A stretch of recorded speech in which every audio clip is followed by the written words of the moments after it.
कहते हैं अगर नीयत साफ हो, जज्बा खालिस हो और मंजिल इंसानियत की खिदमत हो तो रास्ते खुद ब खुद हमवार हो जाते हैं। कुछ ऐसी ही मिसाल कायम की है रहबर फाउंडेशन ने, जो कश्मीर की सरजमीन पर एक खामोश इनकलाब ला रही है। गुर्बत, बेबसी और मायूसी में डूबे चेहरों को उम्मीद की नई रोशनी दे रही है।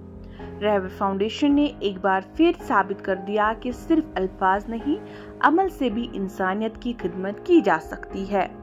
हाल ही में जिला बारामूला के तहसील सोपोर में एक शानदार तकरीब का इनेकाद किया गया, जहां 200 मुस्तहिक खवातीन, बेवाए, यतीम बच्चियां, गरीब व नादार ने जिनमें सिलाई मशीन तकसीम की गई।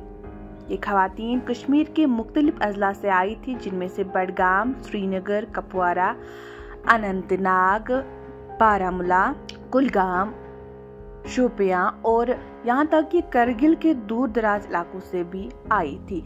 इन खवातीन के चेहरों पर एक खास चमक थी, एक उम्मीद की किरण, जैसे बरसों बाद किसी ने उनके दर्द को महसूस किया हो, किसी ने इनकी खामोशी को आवाज दी हो।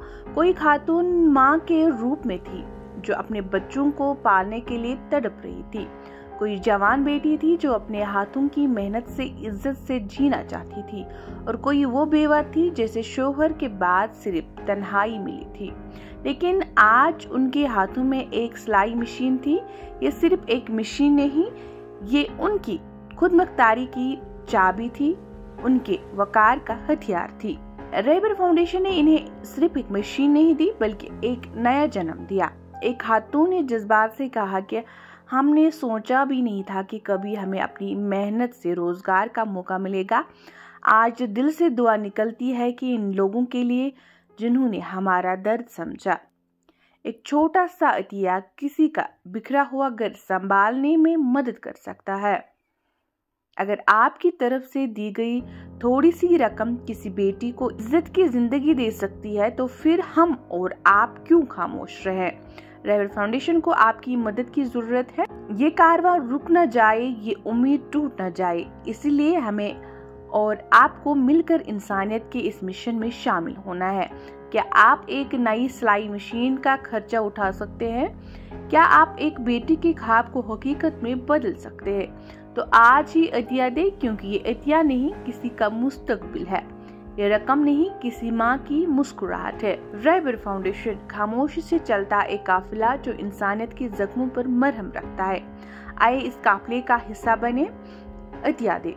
मेरा नाम सैयद रियान है। जैसे कि आप जानते हो, आज हमें यहाँ सोपोर में रहबर फाउंडेशन ने सिलाई सिविंग मशीन प्रोवाइड की है। मैं इनकी बहुत ज़्यादा शुक्रगुजार हूँ, क्योंकि उन्होंने मेरे लिए एक प्लेटफॉर्म क्रिएट किया, जिसकी वजह से मैं अपने जो बेसिक नीड्स वो फुलफिल कर सकती हूँ।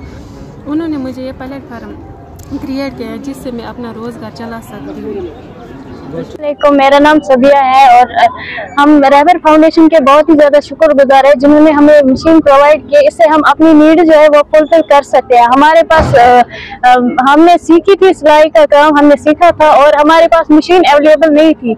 हम रहबर फाउंडेशन के बहुत ही ज्यादा शुक्रगुजार है, जिन्होंने हमें मशीन प्रोवाइड की और इससे हम अपनी बेसिक नीड जो है वो फुलफिल कर सकते हैं। और हम उन लोगों का भी बहुत ज्यादा शुक्रगुजार है जिन्होंने जो इसके लिए डोनेशन दे रहे हैं और हम फिर हमें ये दे रहे हैं, ये सिलाई मशीन दे रहे हैं। और हम उन लोगों के लिए दुआ करते हैं कि उनकी लंबी उम्र के लिए दुआ करते हैं और उनको अल्लाह आला से आला मुकाम हासिल करे। मेरा नाम जबीना अख्तर है। हमें बहुत प्रॉब्लम हो रही थी माशरे में कि मतलब हम रोजगार कैसे कमाएंगे। हम बहुत शुक्रगुजार है रहबर फाउंडेशन का कि उन्होंने हमारे लिए ये इंतजाम किया कि हमें स्विंग मशीन मिली। हम भी रोजगार कमाएंगे, हमें भी रोजगार कमाने का मौका दिया इन्होंने। हम इनका बहुत शुक्रगुजार करें और आगे भी हमें रहबर फाउंडेशन से बहुत सी उम्मीदें हैं। चलो अल्हम्दुलिल्लाह। अस्सलाम वालेकुम।